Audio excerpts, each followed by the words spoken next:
希望大家可以上面點讚，未訂閱嘅記得訂閱，訂閱係完全免費㗎，多謝。首先，容許我講一件事，幾年前有個馬騮仔嚟咗一齊住，佢係一個唔食魚嘅人，尤其係淡水魚。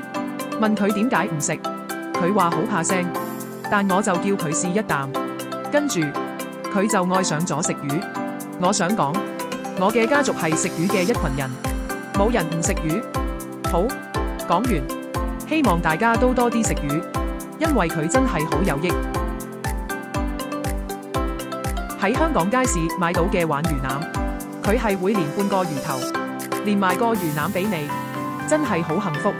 因為有啲地方係唔會咁樣賣俾你。想條魚好食，一定要買新鮮。如果你見到條魚個心臟仲跳緊，即係代表住佢好新鮮。洗乾淨同索乾所有水分。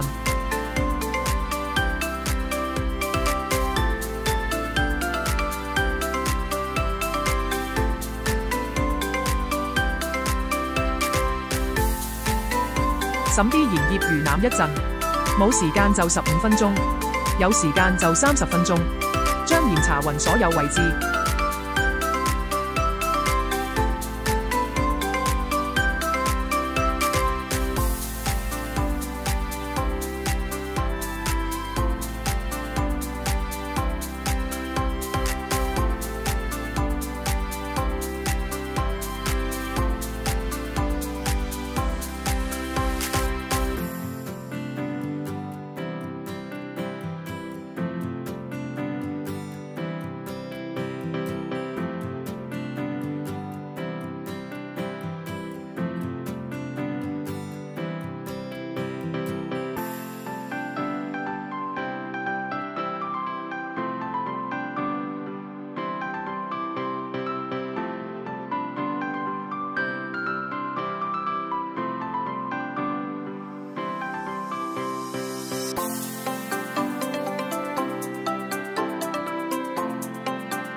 將魚腩搽一層粟粉，目的係令到魚腩蒸出嚟會更滑溜。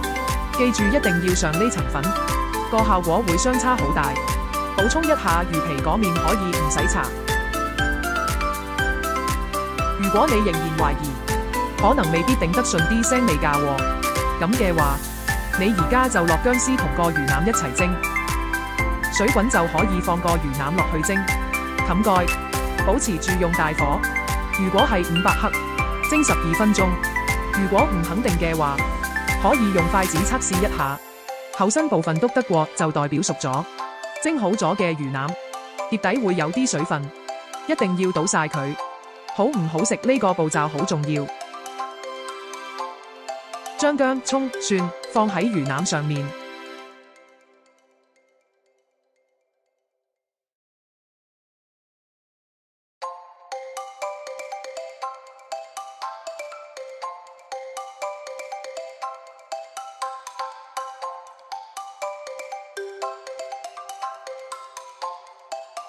燒熱隻鑊，放3至4湯匙油，油一定要燒得好熱，熱到應該見到有白煙嗰種。之後倒啲熱油落去薑蔥蒜度，呢個時候你係應該聽到喳一聲，咁就係做啱咗。跟住就可以落生抽或者蒸魚豉油，完成。